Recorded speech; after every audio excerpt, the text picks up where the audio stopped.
I lingered in the dim corridor of the aging manor, the air heavy with lilies and deception. My fingers paused inches from the handle of her dressing room door, while a muted sound leaked through the panel, low, patterned, unmistakable. Laughter? No, something slower, more deliberate. My heartbeat didn't spike. It cooled, glazing over like a lake in January. I had no business being here. Custom forbade it. Yet suspicion had been murmuring for weeks.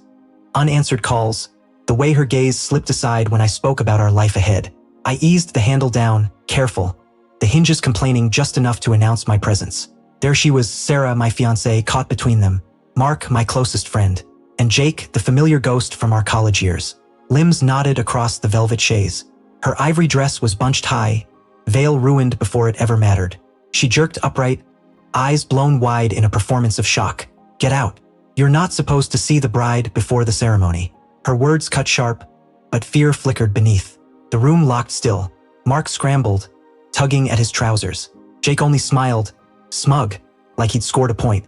I didn't shout. I didn't rush. Something inside me clicked, a tumbler falling into place. This wasn't surprise, it was proof. Why now, hours before vows? The math turned cold. Months? Years? Mark, keeper of my confidences. Jake, ever circling. And Sarah, the axis of the life I'd built. I stepped closer, composed. One clean motion. My fist met her jaw, measured. Exact. Teeth shifted. Blood blossomed at her mouth. She folded with a breathless sound. I crouched, slid the engagement ring from her finger. Stones I'd chosen, now spoiled. It disappeared into my pocket. Then I was gone, down the corridor, out a side door, into gardens wrapped in fog. No echo left behind. The guests would wait, unaware. But the collapse had started earlier, weeks before, when a message from an unknown number lit my phone at midnight. She isn't who you think. I erased it, but it rooted anyway. Sarah's late nights, sudden trips with friends. Mark's clumsy pauses over beers. Jake's name cropping up too easily in her stories. Casual, too casual. I felt it hollowing me out, trust wearing thin. Paranoia? No, I was finally awake. Outwardly, I smiled and booked flights. Inwardly, a storm assembled, restrained, counting each drop. Denial murmured maybe nothing. Suspicion answered louder. Her laughter with them at dinners carried heat. The way her fingers lingered on Mark's arm.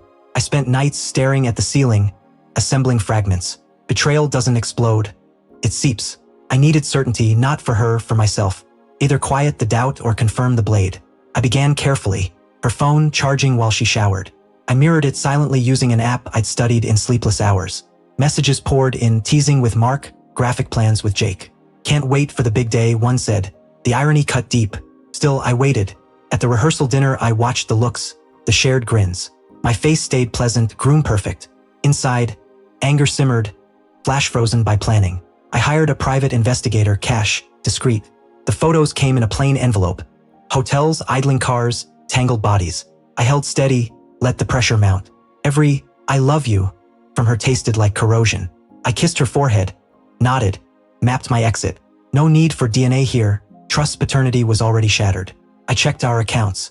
Withdrawals she'd framed as gifts, my money underwriting their deceit. By the eve of the wedding, the coil was tight. I pretended a bachelor night, slipped away to review the file, names, dates, places, a ledger of lies. By morning, I knew. Still, I walked that hallway to see it with my own eyes, to feel the final break, the proof now resting with the ring. I confronted her without speeches, only presence. After the blow, as she clutched her face and sobbed, "It was a mistake. Please." I stood level. Mistake or design? I showed the texts. Mark froze. Jake lunged for the door. I stopped him with a look. "You thought I couldn't see." I scattered the PI's photos across the room. "I've known for weeks." Her tears rang hollow. "We can fix this." Mark muttered apologies. Jake swore. I didn't raise my voice. "The wedding's over. Enjoy the bill." I turned and walked. Guests were arriving.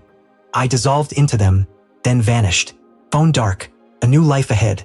Now I sit miles away in a dim motel, turning the ring in my hand. No remorse, only clarity, hard as steel. She lost more than teeth that day. She lost the mask. I gained my freedom and the lesson that trust, when sharpened, cuts clean. They'll remember me not as the fool, but as the man who saw through the veil and disappeared.